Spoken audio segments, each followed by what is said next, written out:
Hello friends, welcome back to my channel Praveen Bagde PK. स्वागत है आपका मेरे इस यूट्यूब चैनल में। दोस्तों, मैं आज आपको कंप्यूटर प्रोफिशिएंसी सर्टिफिकेशन टेस्ट यानी कि सीपीसीटी का पेपर सॉल्व करवाने वाला हूं। तो मैं आपको जानकारी के लिए बता दूं कि आज जो हम पेपर सॉल्व करने वाले हैं वो 17 अक्टूबर 2021 का सेकेंड शिफ्ट का पेपर सॉल्व करने वाले हैं।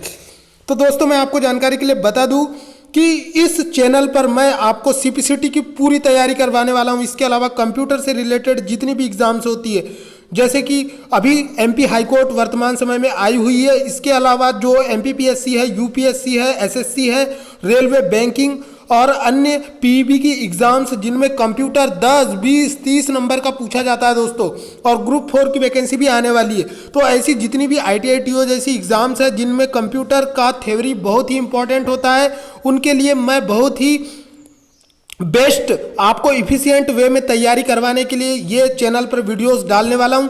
और आप मेरे वीडियो में खो न जाए, इससे पहले मैं आपको बता दूं कि मेरे चैनल को लाइक करें, सब्सक्राइब करें और ऑल नोटिफिकेशन को ऑन करके मेरे द्वारा बनाए जा रहे प्रत्येक वीडियो का लाभ लें। तो बिना देरी के स्टार्ट करते हैं आज की अपनी स्टडी। दोस्तों, आज हम 17 अक्टूबर 2021 के सेकेंड शिफ्ट का पेपर सॉल्व करेंगे। तो देखते हैं कि पहला क्वेश्चन क्या पूछा गया था। पहले क्वेश्चन की अगर हम बात करें तो दोस्तों यहाँ पर दिया हुआ है, खालिस्तान यह नेटवर्क से प्रोग्राम को कॉपी करने या डाउनलोड करने और उसकी कई प्रतियां बनाने का कार्य है। तो network piracy algorithm, network piracy, plagiarism, software piracy और साइट लाइसेंस पायरेसी। यानी कि नेटवर्क से किसी फाइल को डाउनलोड कर उसकी कॉपी बनाना, यानी कि डुप्लीकेट कॉपी बनाना, इसे क्या कहा जाता है? इसे सॉफ्टवेयर पायरेसी कहा जाता है दोस्तों।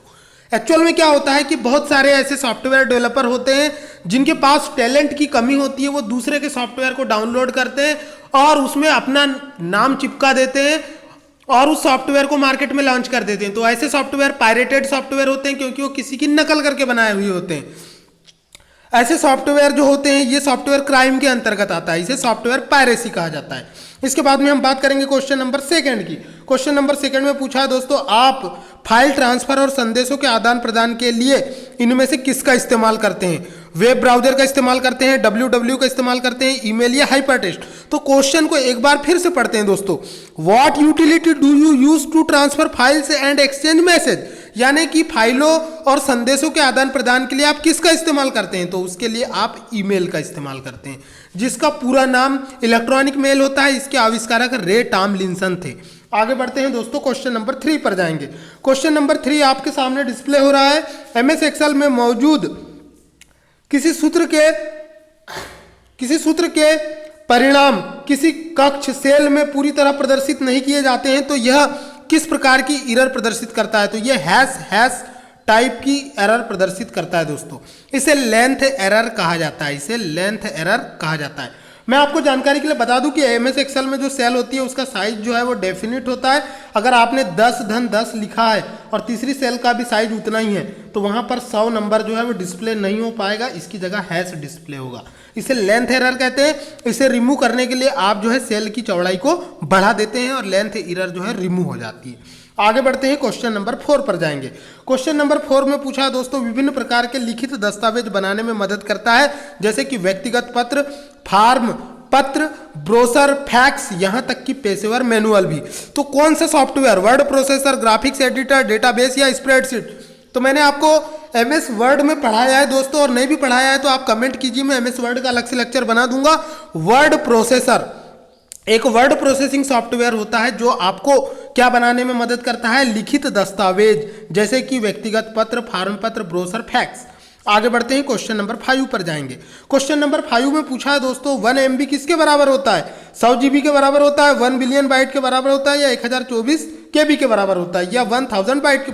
तो दोस्तों 1 MB में हमेशा 1024 बाइट होते हैं। It means we can say that in simply word 2⁻10 bytes.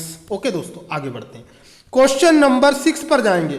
Question number 6 में पूछा है कि बाउड दर क्या है, यानी कि बॉड दर क्या है? बॉड सबसे पहले तो ये समझना जरूरी कि बॉड क्या है। बॉड जो होता है दोस्तों ये एक यूनिट होती है। क्या होती है? यूनिट। डेटा ट्रांसफर की स्मॉलेस्ट यूनिट को बॉड कहा जाता है। किसी कम्युनिकेशन चैनल से प्रति सेकंड प्रवाहित होने वाली डेटा की मात्रा को बॉड कहते हैं। अगर किसी चैनल से 1 बिट पर सेकंड ट्रांसमिट हो रहा है डेटा, अगर किसी कम्युनिकेशन चैनल से प्रति सेकंड 1 बिट डेटा का ट्रांसमिशन हो रहा है, इसका तात्पर्य यह है कि उस चैनल की क्षमता 1 बॉड है। क्या है? 1 बॉड है। It means 1 baud is equal to 1 bit by 1 second. ठीक है दोस्तों, आगे बढ़ते हैं क्वेश्चन। तो ये क्या है? जिस दर पर संकेत बदलता है। क्वेश्चन नंबर 7 पर जाना दोस्तों, बहुत ही इजी क्वेश्चन है। ऐसे ही क्वेश्चन आपको सीपीसीटी में आते हैं, पूरा वीडियो देखें। निम्नलिखित में से कौन सा विकल्प वेब ब्राउजर है? नेटस्केप, आईओएस, लॉन्चर या ईमेल? तो दोस्तों नेटस्केप जो होता है ये वेब ब्राउजर होता है। आईओएस जो है ये ऑपरेटिंग सिस्टम होता है जो एप्पल के मोबाइल में चलता है। लॉन्चर और ईमेल जो है ये एप्लीकेशन सर्विसेज है। आगे बढ़ते हैं, क्वेश्चन नंबर 8 पर जाएंगे। तीसरी पीढ़ी के कंप्यूटरों में खालिस्तान का उपयोग किया गया था। वैक्यूम ट्यूब, आईसी, ट्रांजिस्टर या लार्ज स्केल इंटीग्रेटेड सर्किट? तो दोस्तों आपको मैं एक बहुत ही काम की चीज बता रहा हूं। स्विचिंग डिवाइस नाम तो सुना ही होगा। पहली पीढ़ी में जो यूज हुई उसका नाम था वैक्यूम ट्यूब, उसके बाद दूसरी पीढ़ी में ट्रांजिस्टर, तीसरी पीढ़ी में आईसी, चौथी पीढ़ी में माइक्रो प्रोसेसर और पांचवी पीढ़ी में दोस्तों यूएलएसआई यानी कि अल्ट्रा लार्ज स्केल इंटीग्रेशन यानी कि हाई क्वालिटी के माइक्रो प्रोसेसर यूज किए गए। आगे बढ़ते हैं, क्वेश्चन नंबर 9 पर जाएंगे। क्वेश्चन नंबर 9 में है मैग्नेटिक टेप स्टोरेज का प्राथमिक उपयोग क्या है? बैकअप के लिए, नए प्रोग्राम इंस्टॉल के लिए, बहुत कम उपयोग होने वाले सॉफ्टवेयर के लिए या डेटा प्रोसेसिंग के लिए? तो मैं आपको जानकारी के लिए बता दूं दोस्तों, मैग्नेटिक टेप जो है ये बैकअप के लिए यूज किया जाता है। इसका प्रयोग जो है सेकेंड जनरेशन के कंप्यूटर से स्टार्ट हो गया था। पहली जनरेशन में कंप्यूटरों में डेटा को स्टोर करने के लिए मैग्नेटिक कोर मेमोरी का मैग्नेटिक ड्रम का यूज किया गया था। सेकेंड में मैग्नेटिक कोर यानी कि मैग्नेटिक टेप का यूज किया गया था। और थर्ड जनरेशन में तो दोस्तों मेमोरी आ गई थी, हार्ड डिस्क आ गई थी। चौथी जनरेशन में मेमोरी कार्ड, पेन ड्राइव आ गए। पांचवी पीढ़ी में तो दोस्तों ब्लूरे डिस्क से लेके सारी स्टोरेज डिवाइस आ गई। आगे बढ़ते हैं, क्वेश्चन नंबर 10 पर जाएंगे। क्वेश्चन नंबर 10 में पूछा है एलपीटी शब्द किससे संबंधित है? सीरियल पोर्ट, गैट्रोनिक्स पोर्ट, यूएसबी पोर्ट या समांतर पोर्ट? तो दोस्तों मैं आपको जानकारी के लिए बता दूं कि एलपीटी पोर्ट जो होता है ये समांतर पोर्ट होता है। आगे बढ़ते हैं, क्वेश्चन नंबर 11 पर जाएंगे। A CD ROM is blank, an optical ROM, an magnetic ROM, a volatile ROM, a metallic disk? तो सीडी रोम जो होती है दोस्तों ये ऑप्टिकल डिस्क होती है। आप पूछोगे कि सर ये ऑप्टिकल डिस्क ही क्यों होती है? तो मैं आपको जानकारी के लिए बता दूं कि सीडी का पूरा नाम कॉम्पैक्ट डिस्क होता है, यानी कि इसमें लेजर किरणों को डाला जाता है और लेजर किरणों की सहायता से डेटा को राइट और रीड किया जाता है। इसीलिए इसे लाइट के माध्यम से डेटा को रीड राइट करती है, इसीलिए इसे कॉम्पैक्ट डिस्क कहा जाता है और इसे इसीलिए ऑप्टिकल डिस्क भी कहा जाता है। क्वेश्चन नंबर 12 पे जाएंगे।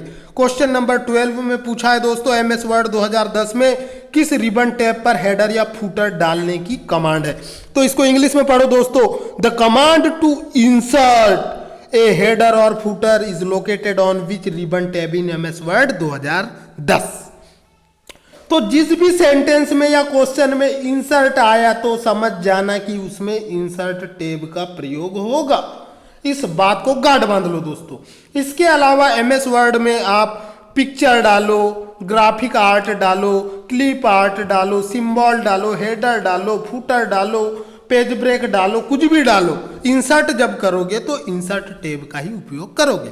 आगे बढ़ते हैं दोस्तों, क्वेश्चन नंबर 13 पर जाएंगे। क्वेश्चन नंबर 13 में पूछा है कि क्वेश्चन नंबर 13 में पूछा है दोस्तों, क्वेश्चन नंबर 13 में पूछा है एक प्रेजेंटेशन में अगर सभी स्लाइड को आप एक जैसे रूप में दिखाना चाहते हैं तो किसका उपयोग करेंगे? स्लाइड लेआउट ऑप्शन, एड ए स्लाइड ऑप्शन, आउटलाइन व्यू या ए प्रेजेंटेशन डिजाइन टेम्पलेट? तो दोस्तों जब आपको सभी स्लाइडों को एक ही रूप में दिखाना है तो ए प्रेजेंटेशन डिजाइन टेम्पलेट का यूज करेंगे।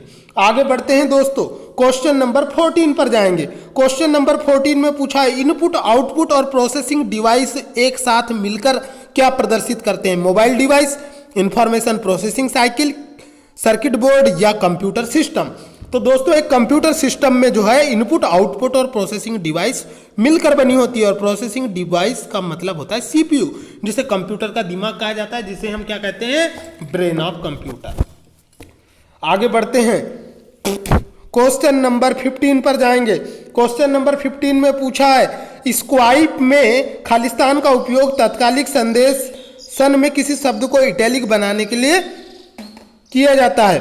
इन Skype blank is used to make a word italic in instant messaging.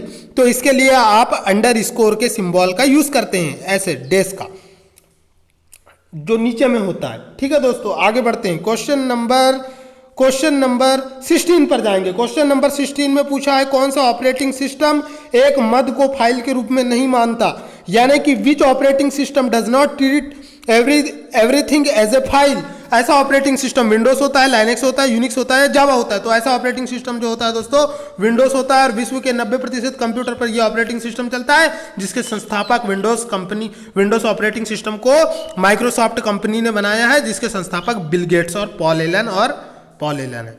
आगे बढ़ते हैं दोस्तों, बात करेंगे क्वेश्चन नंबर 17 की। क्वेश्चन नंबर 17 में है active server page extended ASP.NET script को सहेजने के लिए किस फाइल फॉर्मेट का यूज किया जाता है? ASP.ASPX का यूज किया जाता है दोस्तों, इसको याद कर लेना।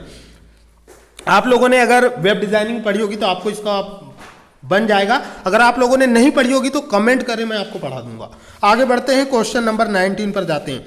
क्वेश्चन नंबर 19 में पूछा है कि MS वर्ड में टेक्स्ट को स्थानांतरित करने के लिए किस फंक्शन कुंजी का उपयोग किया जाता है, यानी कि मूव करने के लिए। तो F1, F2, F3, F4। तो दोस्तों MS वर्ड में अगर आपको किसी टेक्स्ट को मूव करना है तो उसके लिए शॉर्टकट की F2 होती है। इसके अलावा एक्सेल में किसी सेल के डेटा को एडिट करने के लिए F2 शॉर्टकट की का यूज किया जाता है। बात करेंगे क्वेश्चन नंबर 19 की। क्वेश्चन नंबर 19 में पूछा है वर्ड दस्तावेज में फॉन्ट साइज टूल में उपलब्ध सबसे छोटा फॉन्ट साइज क्या होता है? तो मिनिमम 8 होता है, मैक्सिमम 72 होता है एक्सेल में। वैसे ही हम वर्ड में बात करें तो वर्ड में भी मिनिमम 8 होता है, मैक्सिमम 72 होता है। लेकिन दोस्तों पावर पॉइंट में मिनिमम 8 होता है, लेकिन मैक्सिमम जो होता है वो 96 होता है। ठीक है, तो तीनों में क्या होता है? मिनिमम 8 होता है। तो क्वेश्चन में क्या पूछा है? वर्ड में मिनिमम कौन सा होता है? तो 8 होता है, 8 पॉइंट होता है। आगे बढ़ते हैं, क्वेश्चन नंबर 20 पर जाते हैं। क्वेश्चन नंबर 20 में पूछा है MS पावर पॉइंट में किसी लाइन के शुरुआत में कर्सर ले जाने की शॉर्टकट की क्या है? तो होम की। जब आप होम की को दबाते हैं तो पावर पॉइंट में जो कर्सर है वो पहली लाइन पर चला जाता है। वैसे ही एक्सेल में होम की दबाते हैं तो पहली सेल पर चला जाता है। ठीक है, आगे बढ़ते हैं दोस्तों, बात करेंगे क्वेश्चन नंबर 21 की। क्वेश्चन नंबर 21 में पूछा है एक मॉनिटर में 16 से 1 मिलियन से अधिक विभिन्न रंगों को प्रदर्शित कर सकता है। तो वो कौन सा मॉनिटर होता है? Monochrome monitor, grey scale monitor, colour monitor या लाइन मॉनिटर? तो दोस्तों वो होता है आपका कलर मॉनिटर। आगे बढ़ते हैं, बात करेंगे क्वेश्चन नंबर 22 की। क्वेश्चन नंबर 22 में पूछा है दोस्तों कंप्यूटर के भौतिक और मूर्त घटकों को कौन प्रदर्शित करता है? यानी कि कंप्यूटर के ऐसे भाग जो क्या होते हैं, फिजिकल होते हैं और कठोर होते हैं। तो वो हार्डवेयर होते हैं कि सॉफ्टवेयर होते हैं, कि उपयोगकर्ता होते हैं कि डेटा होते हैं? तो वो हार्डवेयर होता है दोस्तों। Hardware is a part of computer which contains hard properties या हार्ड सरफेस। आगे बढ़ते हैं दोस्तों, बात करेंगे क्वेश्चन नंबर 23 की। क्वेश्चन नंबर 23 में पूछा है कि ऑडियो पोर्ट में हरे रंग का जैक क्या कनेक्ट करने के लिए प्रयोग किया जाता है? माइक्रोफोन, स्पीकर, स्टेरियो या गिटार? तो दोस्तों ये स्पीकर को डालने के लिए हरे रंग के पोर्ट का यूज किया जाता है। आगे बढ़ते हैं क्वेश्चन नंबर, इस तरह से दोस्तों मेरा फर्स्ट पार्ट जो है कंप्लीट हो चुका है। और आपको पता ही होगा कि आज जो है 14 जनवरी 2022 है दोस्तों, और आज जो है पूरे देश में मकर संक्रांति का पर्व मनाया जा रहा है। आज ही के दिन से हमारा जो सूर्य होता है वो दक्षिणायन से उत्तरायण में प्रवेश करता है, जिसका बहुत सारी राशियों पर अलग अलग प्रभाव पड़ता है। और बहुत सारे लोग जो है इस दिन गंगा स्नान करते हैं और विभिन्न नदियों में जाकर स्नान करते हैं, गुड़ और तिल के लड्डू खाते हैं और नए वर्ष का आगाज करते हैं। बहुत सारे इसमें यानी एक नया परिवर्तन होता है दोस्तों प्रकृति में। तो इसी के साथ मैं आप सभी लोगों को मकर संक्रांति की शुभकामनाएं देता हूं। Happy Makar Sankranti my all friends. और इसी के साथ हमारे बालाघाट जिले में आज बहुत ही हल्की हल्की मध्यम मध्यम बारिश हो रही है। तो बारिश का आनंद लीजिए और लड्डू खाइए। तो आपका दिन शुभ हो। जय हिंद, वंदे मातरम, खुदा हाफिज दोस्तों।